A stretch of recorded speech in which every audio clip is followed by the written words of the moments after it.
रोज़ माशर गुनाहगार लोगों को ये खुशखबरी रसूलुल्लाह सल्लल्लाहु अलैहि वसल्लम की शफ़ाअत होगी। कब शफ़ाअत कब होगी? कि लोगों को शफ़ाअत के मनसब पे फैज़ किया जाएगा और किन के लिए सिफारिश करेंगे, ये सारी तफ़सीलात अहादीस नबविया में मौजूद हैं। शफ़ाअत का सबसे बड़ा मनसब तो हुज़ूर सल्लल्लाहु अलैहि वसल्लम को अता होगा, जो शफ़ाअत कुबरा का मकाम है, जिसमें रसूलुल्लाह सल्लल्लाहु अलैहि वसल्लम तमाम मखलूक के लिए शिफ़ाअत फरमाएंगे। कुरान करीम में है, असा यबअसक रब्बुका मकाम महमूदा, आपका रब आपको मकाम महमूद पर फैज़ फरमाएगा। बनी इसराइल जो है ना, सूरत बनी इसराइल के अंदर ये आयतें मौजूद हैं।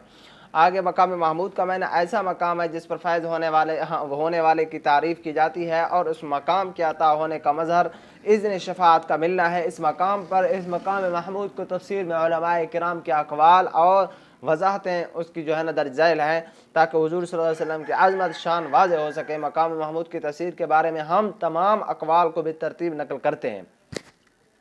सबसे पहले तो ये फरमाया है कि रसूलुल्लाह सल्लल्लाहु अलैहि वसल्लम उम्मत के हक़ में गवाही देंगे, और दूसरे नंबर के ऊपर फरमाया कि रसूलुल्लाह सल्लल्लाहु अलैहि वसल्लम को हम्द का झंडा दिया जाएगा।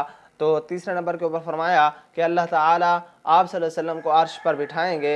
आगे फिर फरमाया कि अल्लाह तबारक व तआला रसूलुल्लाह सल्लल्लाहु अलैहि वसल्लम को कुर्सी पर बिठाएंगे। फिर तीसरा फरमाया कि रसूलुल्लाह सल्लल्लाहु अलैहि वसल्लम तमाम उम्मतों की सिफारिश फरमाएंगे। और छठा फरमाया कि अलामा वाहिदी फरमाते हैं, मुफस्सिरीन का इस बात पर भी इजमा है कि मकाम महमूद से मुराद शिफाअत ही है।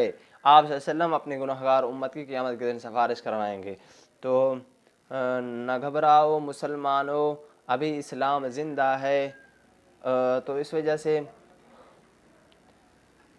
घबराने की ज़रूरत नहीं है। बड़े से बड़े गुनहगारों की भी सिफारिश रसूलुल्लाह सल्लल्लाहु अलैहि वसल्लम क़यामत के दिन फरमाएंगे।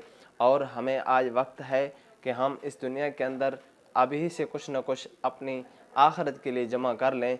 अपना अमल, अपना नमाज, अपना कुरान, इसकी तिलावत करते रहें। तो अल्लाह पाक फरमाते हैं कि जो बंदा हर रोज़ इशा के नमाज के वक्त के बाद जो है ना सूरत मुल्क की तिलावत करेगा, उसका कब्र उसके मौत से पहले, मरने के बाद उसका कब्र रोशन होगा। तो अल्लाह पाक हमें तौफीक अमल नसीब फरमाए।